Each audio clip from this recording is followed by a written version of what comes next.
Pembangunan kampus IPDN yang rencananya dilakukan di Kota Pagar Alam, Sumatera Selatan saat ini terus dimatangkan.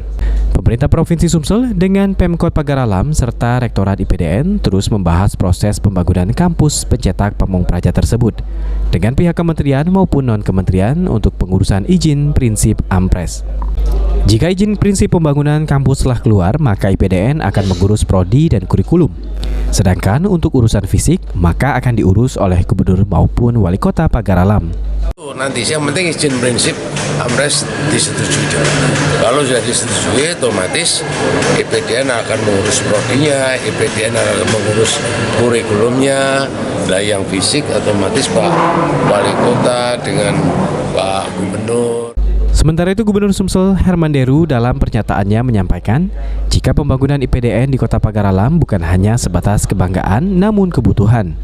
Karena jika nanti setelah ada yang lulus bisa mengisi di wilayah Sumbaksel tanpa mengabaikan alumni wilayah lain. Karena ini adalah bukan hanya sekedar kebanggaan tapi kebutuhan.